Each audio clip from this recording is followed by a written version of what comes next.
Assalamualaikum warahmatullahi wabarakatuh. Bismillahirrahmanirrahim.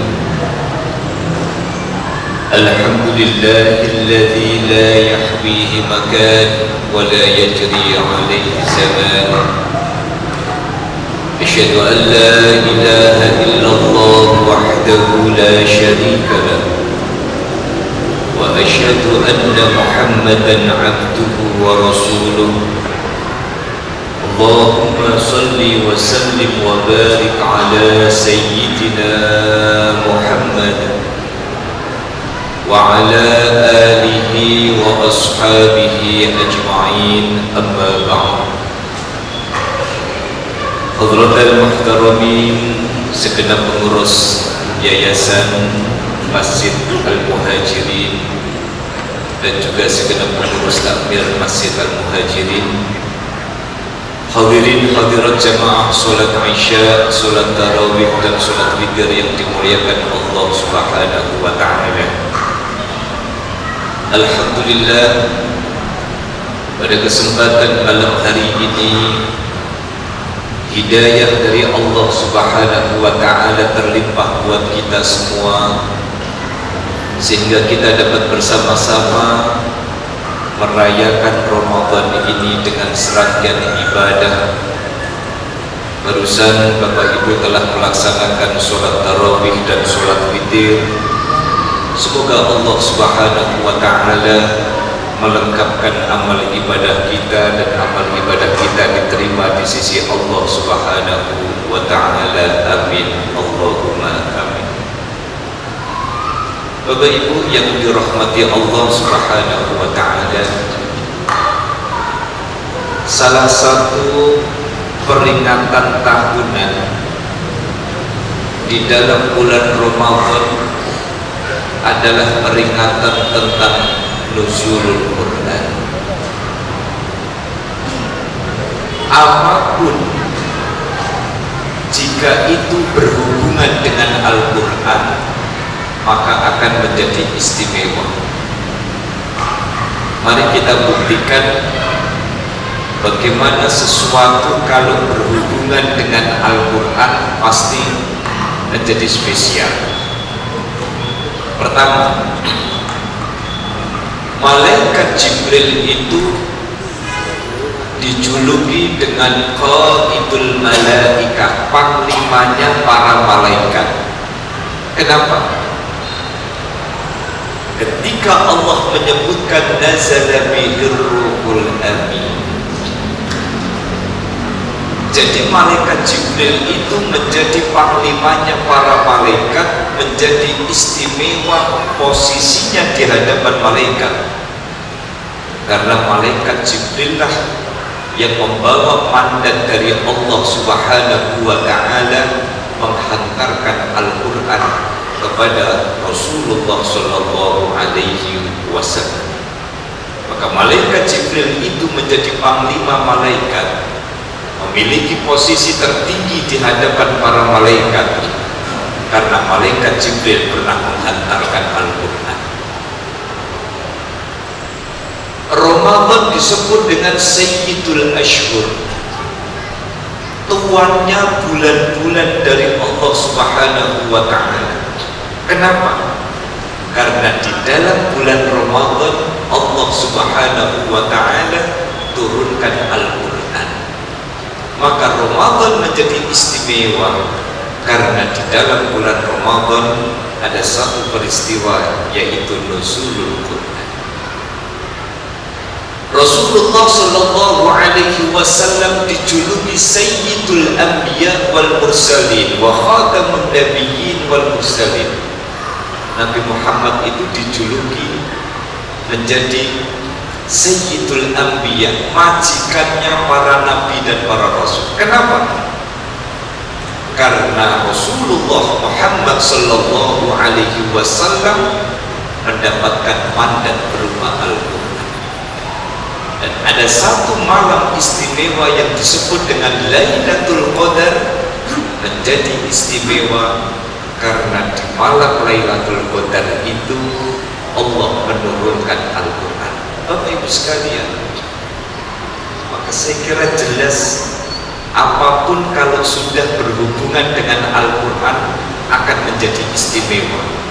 Malaikat Jibril istimewa karena bawa Al-Quran. Ramadan istimewa karena bulan di mana Quran turun. Lailatul Qadar menjadi sangat-sangat mulia karena Quran diturunkan, dan Rasulullah begitu mulia menjadi panglimanya, menjadi majikannya Nabi dan Rasul karena Rasulullah yang membawa mandat Al-Quran. Pertanyaannya sekarang Bapak Ibu, kenapa kalau Al-Quran itu menjadi kitab yang begitu istimewa, 30 juz, 114 surat, 6.666 ayat, kenapa tidak langsung diturunkan oleh Allah langsung?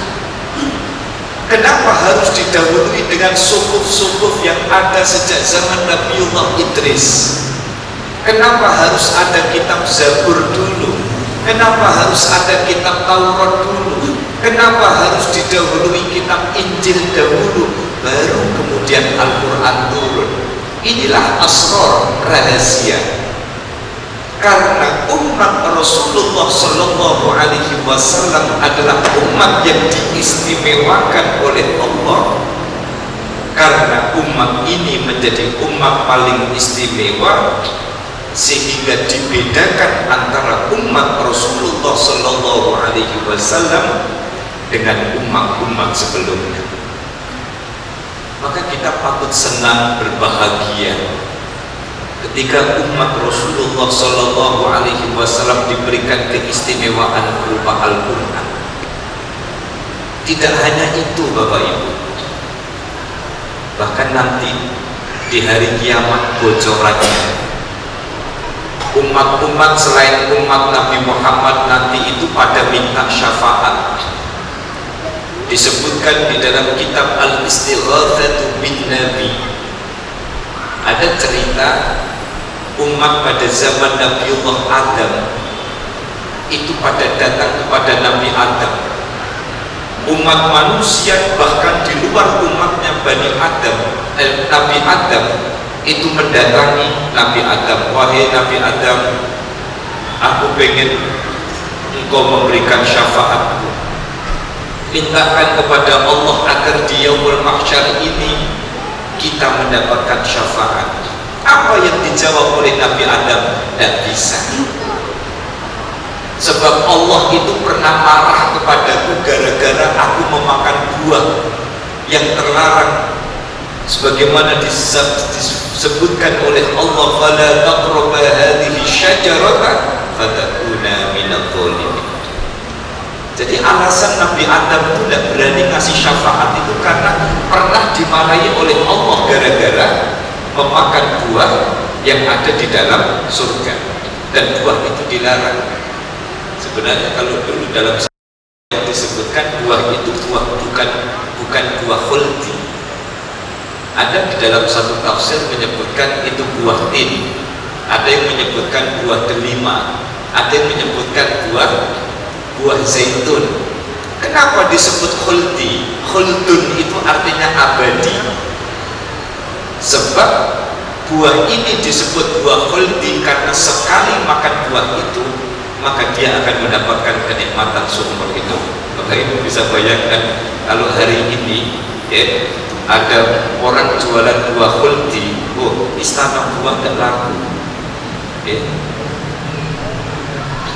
Akhirnya kemudian datang, aku tidak bisa kasih syafaat, datanglah kau ke Nabi Nuh. Ketika sampai kepada Nabi Nuh, tolong Nabi Nuh berikan kami syafaat. Aku tidak bisa, Allah pernah marah kok kepadaku.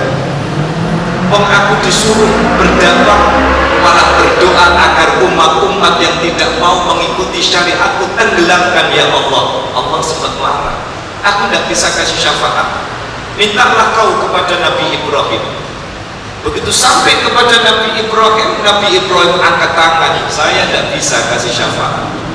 Sebab Allah pernah marah gara-gara aku pernah berbohong 3 kali. Jadi Nabi Ibrahim itu seumur hidup, ya, seumur hidup itu Nabi Ibrahim itu pernah berbohong 3 kali. Nabi Ibrahim.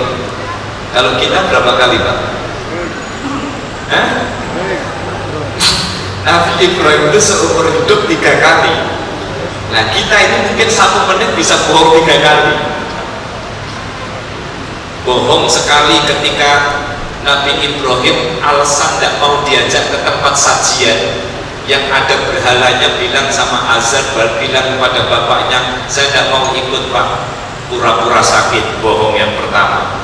Bohong yang kedua, ketika Nabi Ibrahim hancurkan itu berhala-berhala kecil, lalu kapaknya dikalungkan ke berhala yang paling besar.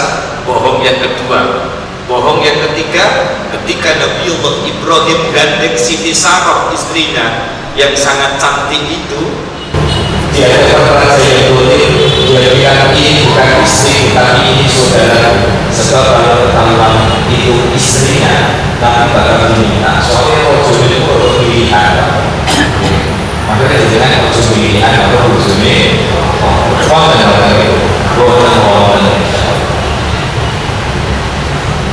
maka siapa yang terakhir kemudian menjadi pangkalan untuk memberikan syafaat Rasulullah Sallallahu Alaihi Wasallam.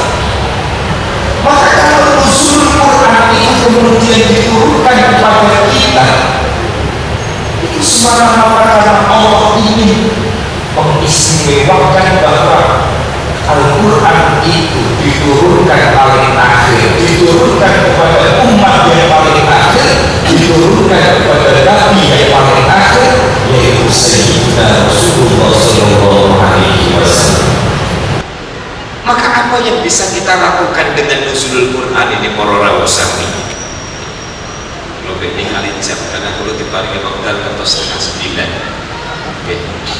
Karena kalau terus terang ini mau agak maju mundur, mau menggagalkan, saya tidak tega karena ibu saya barusan masuk rumah sakit Karyadi. Mohon doanya.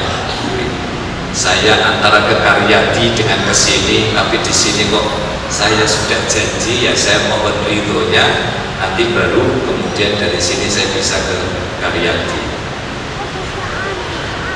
Apa yang bisa kita lakukan ketika Allah sebutkan Dzalikal kitabu la raiba fihi hudan lil muttaqin? Maka Al-Quran itu menjadi petunjuk hanya kalau kita mau bertakwa. Kalau kita masih antara-antara gitu, sholat sebolong-bolong, maksiat masih jalan terus dan sebagainya, belum terasa. Maka bahasa Allah itu sangat-sangat diplomatis. Hudan menjadi petunjuk lil muttaqin, bagi orang-orang yang bertakwa. Maka kalau kemudian Al-Quran ini kita jadikan pedoman, maka nuzulul Quran ini jangan hanya menjadi seremoni.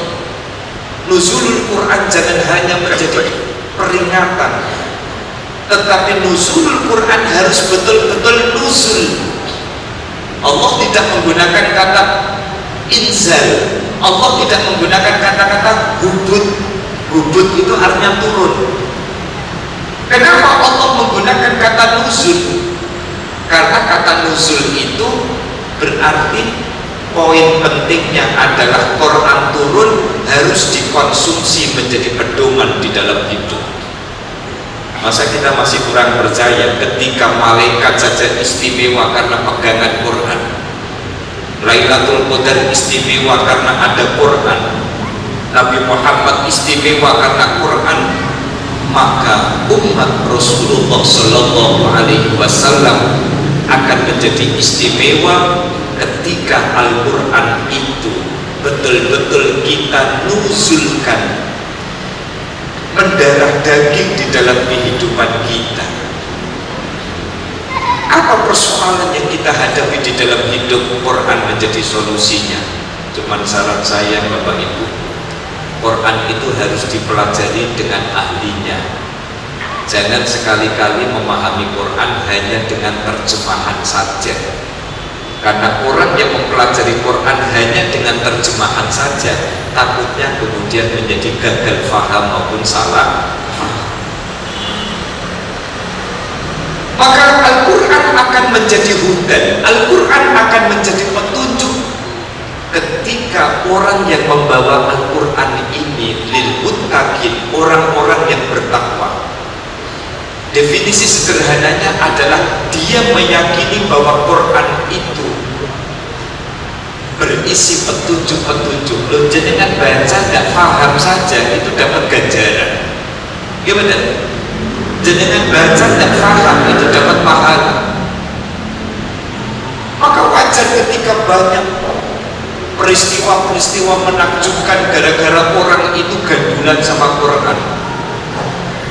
Pada suatu hari, Bapak Ibu sekalian, pada masa tabi'in, ada seorang tabi'in itu sebelum tidur berdoa kepada Allah Subhanahu wa ta'ala, ya Allah, aku pengen tolong pada malam hari ini aku bisa mimpi bertemu dengan Rasulullah, karena ada satu pertanyaan yang ingin aku sampaikan kepada Rasulullah. Apa itu? Betul keturutan di dalam tidurnya orang ini mimpi ketemu dengan Rasulullah Sallallahu Alaihi Wasallam. Di dalam mimpi itu orang ini bertanya, Rasul, tolong dong tunjukkan kepada saya contoh orang yang kelak akan menjadi penghuni surga. Siapa itu Rasul? Tolong di dunia ini orang yang masih hidup yang itu akan menjadi penghuni surga. Kula pengen lihat wajahnya kaya apa orang yang akan masuk dalam surga. Akhirnya apa? Rasulullah memberikan isyarat, datanglah kau ke negeri Basrah. Di situ ada si fulan, cirinya begini, begini, begini, namanya si fulan.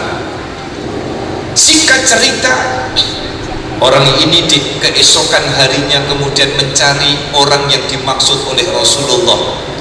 Dia harus menyusuri padang pasir, harus naik gunung, turun gunung. Tanya orang ini, jenengan kenal nggak Pak sama orang ini, cirinya begini? Nggak kenal, nggak terkenal itu.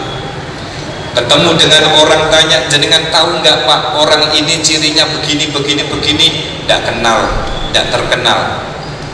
Hingga akhirnya setelah melakukan perjalanan berhari-hari, barulah kemudian orang ini bertemu dengan seseorang yang orang itu bisa menunjukkan di manakah rumah dari orang yang dimaksud oleh Rasulullah Sallallahu Alaihi Wasallam.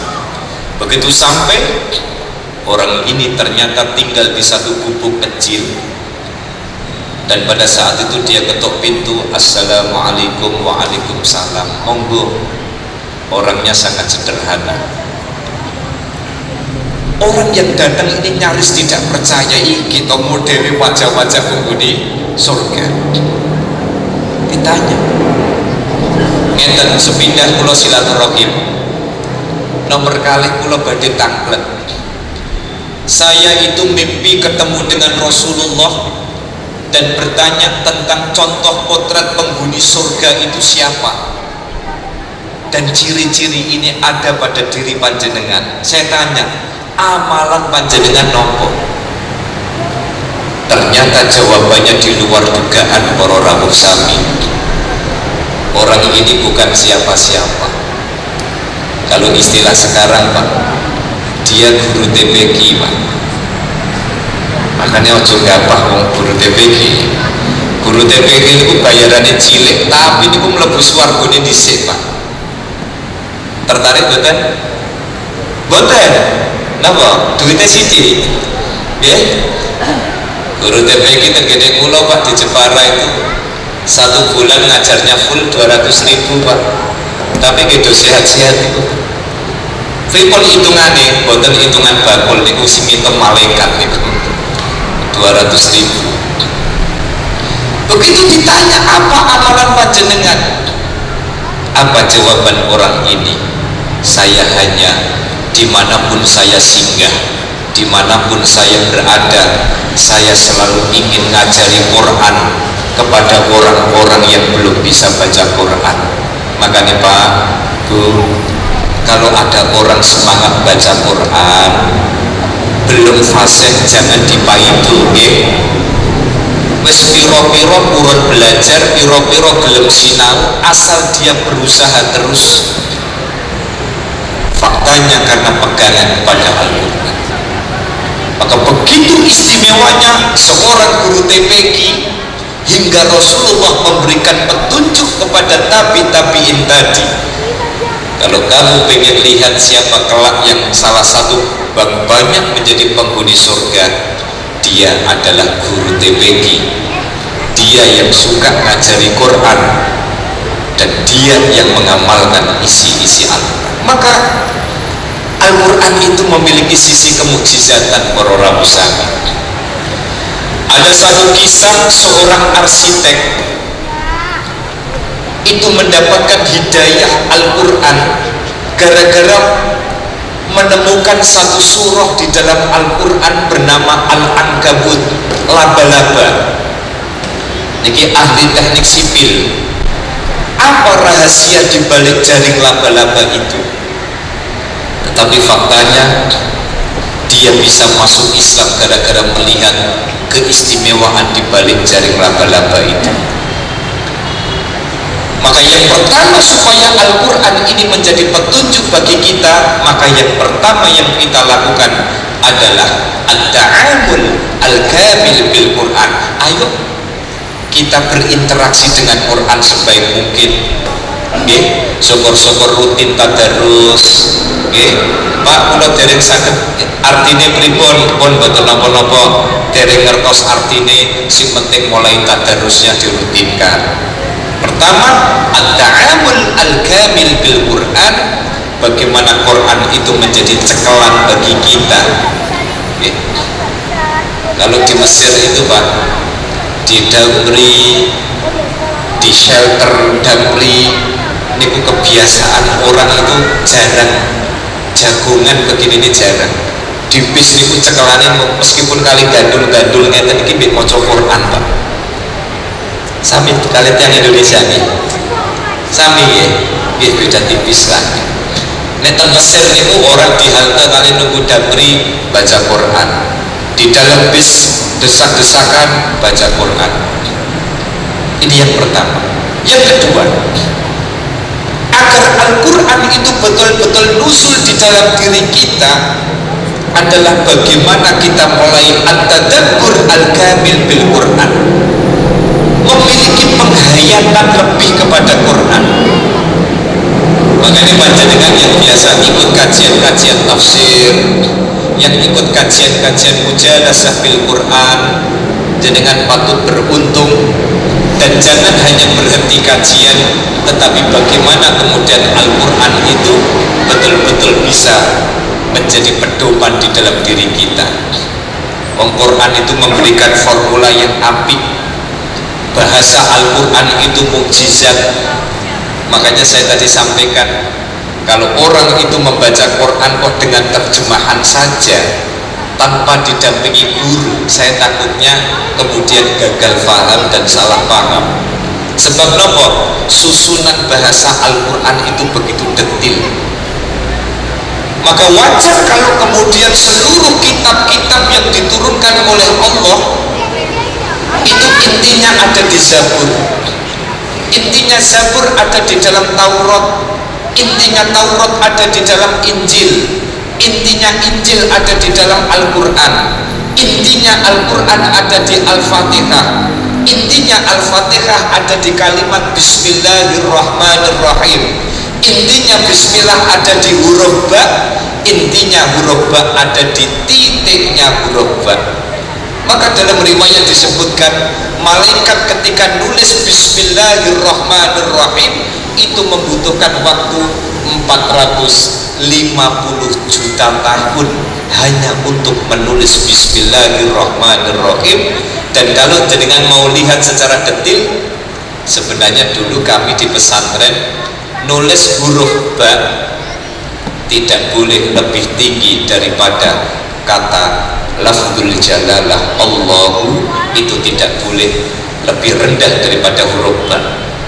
Cuman model khotsak ini do jengkang jengkeng ngeten iki ana atik bae di atas, Allahnya di bawah, kakek nyeni. Tapi kalau dulu kami di pondok tidak boleh huruf ba itu lebih tinggi daripada lafzul jalalah, daripada lafaz Allah Subhanahu wa ta'ala. Oleh karena itu para rawuh sami, mari bersama-sama nuzul Quran ini menjadi penyemangat bagi kita. Selama panjenengan masih semangat untuk ngaji, semangat untuk ikut kajian tafsir, ayo bersama-sama. Al-Quran ini kelak akan menjadi syafaat, Al-Quran akan menjadi penerang, Al-Quran akan menjadi pembimbing, sehingga nuzul Quran tidak semata-mata hanya dijadikan sebagai peringatan, tidak hanya dijadikan sebagai seremonial, tetapi nuzul Quran ini adalah menuzulkan Al-Quran di dalam kehidupan kita. Akhlaknya akhlak Quran, perilakunya perilaku Quran, kegiatannya kegiatan yang berdasarkan kepada Al-Quran. Maka dengan satu kata, ketika kita mendalami ilmu-ilmu yang ada di dalam Al-Quran, yakin hakul yakin, berapapun SKS, berapapun jam yang dibutuhkan, semakin kita mendalami Al-Quran akan semakin tidak terjawab misteri itu karena kedalaman ilmu yang ada di dalam Al-Quran. Saya kira ini yang bisa saya sampaikan para rawuh sami. Semoga uraian singkat tentang nuzulul Quran, tentang bagaimana menuzulkan Al-Quran di dalam kehidupan kita, modalnya satu, harus yakin bahwa Al-Quran itu isinya petunjuk.